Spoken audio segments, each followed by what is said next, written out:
Napuyo sa Duruluman, Sitio Espinosa. Alam na nga anak, may bata ako nga ability nga Disability, tatlo. Si Alin, kag si Jerry, kag si Dondon, kag si Neri. Pila edad ni Allen, Nay? 41. 41. Ano ang iyang disability? Apa. O, apa siya? Udi, apa, di pa siya. Si Jerry, tanong mo. Si Jerry, amo to siya ang bungi. Okay. Tinay, paano ninyo siya gisuportahan si Allen sa iyang sitwasyon kung kay apa siya?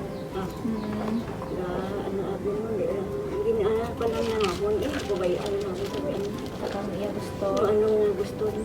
Isang gamay siya bay, paano niyo siya na ano bay? Ginbuan na nung nabanggit yun na pambalon, hindi kita nung Hindi siya magkambay. hindi kita. Oo. Te, wala man ka mo naglisod mag-istorya sa kay apa kung halimbawa may gusto ka mong ihambal nay. Bisa ganing galisod mo ko kay apa eh, pero hindi ko kabalo ng istorya. Okay. Ano ang ginahimo ni apa sa matag adlaw nay? Basura. May basura sa baryo, may basura sa may sa CF. Oo. Gas, may sweldo maghapon. Ay, may sweldo siya sa barangay nay. Mayo. Toto, iyan na. Tuto ang bulan. Okay, at least makatabang na magkuhan sa ano. Ari ako na bata, si Marmar. Na-disgrasya sa may motor. Si Alin mao nga mong panganay sa magutod. Mawagin na siya.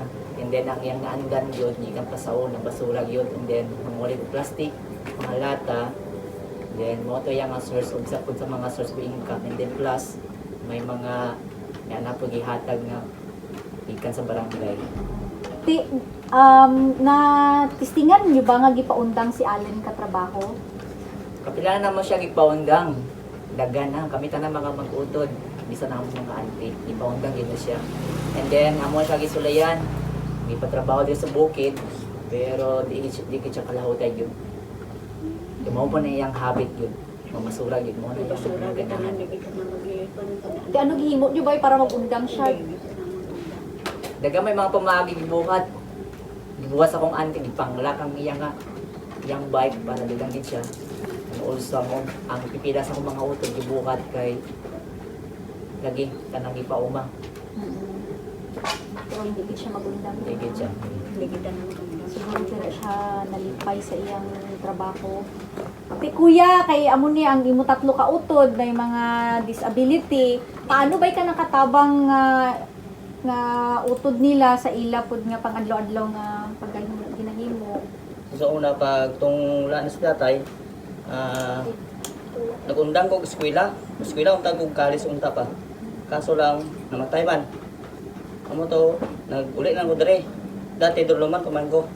Gatabaho ko ilan ni ante ko nga Legazpi. Tapos may harap man kami nga kuan, source income mga basakan or mga maisan. Amo na to gitrabaho na ko. Tapos ang mga income sa mga basakan wala na mo ginabligya, ginakonsumo lang na mo para wala na kami background bugas, grocery na lang. Ano ba yung inyo masiling halimbawa sa kay Allen, sa kay Apa, nga ano inyo nga ma-message sa iya? Ikaw una, Mar. Ang masulti lang gitna ko kay Alin is kung asa siya nalipay, hindi natin mapugos magod na. Oo. And then kung ano yung masanayan mo lang gitna. Ako masuling ko utol ko, magulang ko maganda siya. Inaunta na ko nga matagaan sang pod nga pang ano ba, ang akon nga ginakuan. Kaya siya, alin karon wala pa man, 41 naman siya. Gusto na ko nga, dali lang git siya, tapos unta may naot, unta nga mahatagaan sa gobyerno sa mga lihlihod. Nga, at least may ata sa source income sa iya pod nga, para sa iya lang git na siya. Kaya mo ito mapaktan kung ano may tabo sa iya. At least may harap tapuaon nga para sa gobyerno pod nga, may harap ba siya nga, amang ba siya? Amo lang po ang message ko. Ay, ano yung message kay Allen? Hindi lang masakit si Alin, tapos Mag-amping. mag-amping lang. So Nay, kag sa inyo tanan, nagpasalamat kami sa inyo nga active nga pag-participate sa sining interview. So bilang pasalamat namon nga mga BSE English, may ara kami gamay nga ikahatag sa inyo. Gamay lang ini pero nagahinaot kami nga makatabang sa inyo. Salamat. Salamat. Gid.